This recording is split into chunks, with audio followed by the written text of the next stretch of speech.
അപ്പോൾ ഈ ഒരു സെക്കൻഡ് പാർട്ട് അല്ലെങ്കിൽ ഒരു തുടർച്ച എന്നൊക്കെ പറയുന്നത് ശരിക്കും ഒരു ബിസിനസ് തന്ത്രം കൂടി. നമ്മൾ നോക്കിക്കഴിഞ്ഞാൽ ഈ പല സിനിമകളുടെയും സെക്കൻഡ് പാർട്ടിന് അതിനൊരു ബിസിനസ് ഉണ്ട്.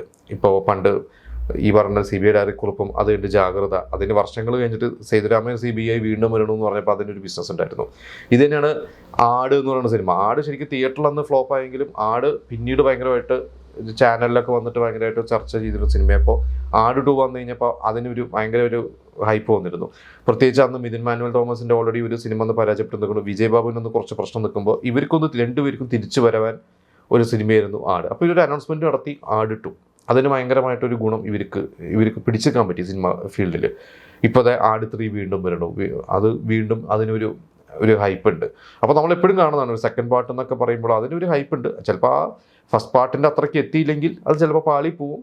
ചിലപ്പോൾ ഫസ്റ്റ് പാർട്ടിൻ്റെ മുകളിലോട്ട് പോയി കഴിഞ്ഞാൽ ഭയങ്കരമായിട്ട് റീച്ചും കിട്ടും. ഇപ്പോൾ ദൃശ്യത്തിൻ്റെ സെക്കൻഡ് പാർട്ട് ദൃശ്യം 2 വന്ന് OTT വന്ന ഭയങ്കര അഭിപ്രായം കിട്ടി. ഇപ്പോൾ ദൃശ്യം 3ക്ക് ഇറങ്ങുന്നതിന് മുമ്പ് തന്നെ നമ്മൾ കണ്ടു 160 കോടിയുടെ മേളിലൊക്കെ ഒരു ബിസിനസ് നടന്നു കഴിഞ്ഞു. അപ്പോൾ ഈ പറഞ്ഞ സിനിമ ഇതിനും എന്തായാലും ഒരു വലിയൊരു ബിസിനസ് കിടക്കും. ഈ ഒരു പഴയ കഥയും ഇതുമായിട്ട് എന്ത് കണക്ഷൻ ഉണ്ടെന്നുള്ളതൊക്കെ നമ്മളിഞ്ഞ് സിനിമ ഇറങ്ങിയാൽ അറിയാൻ പറ്റില്ല. എന്തായാലും അത് ഈ പറഞ്ഞ പോലെ താരങ്ങൾക്കൊക്കെ ഭയങ്കര ഗുണം ചെയ്യും. ഈ പറഞ്ഞ പോലെ സൗബിനായാലും അൻവർ റഷീദിൻ്റെ കൂടെ അസിസ്റ്റൻ്റായിട്ട് പണ്ട് മുതലുള്ളതാണ്. ഷറഫും ഈ ഷറഫും അമൽ നീരദിൻ്റെ മുമ്പത്തെ വരത്ത് എന്നുള്ള സിനിമയിൽ ഒരു ഗംഭീര റോള് ചെയ്തു.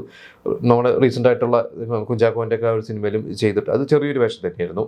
അപ്പോൾ ബാസിയുണ്ട്, ഒരു സ്ഥിരം ടീമുകളൊക്കെ ഉണ്ട്. അപ്പോൾ നമുക്ക് എന്തായാലും എങ്ങനെ വരുന്നു നോക്കാം. അതിൻ്റെ മറ്റ് അപ്ഡേറ്റ്സിൻ്റെ ഷൂട്ട് ഇപ്പോൾ ജനുവരി തന്നെ സ്റ്റാർട്ട് ചെയ്യുന്നതാണ് കേട്ടത്. ബാക്കി ഷൂട്ടിങ്ങിൻ്റെ അപ്ഡേറ്റ്സ് ഒക്കെ നമുക്ക് വരികയാണെങ്കിൽ നമുക്ക് അതിനെക്കുറിച്ചുള്ള ചർച്ചകൾ നമുക്ക് മറ്റൊരു എപ്പിസോഡിൽ ചെയ്യാം.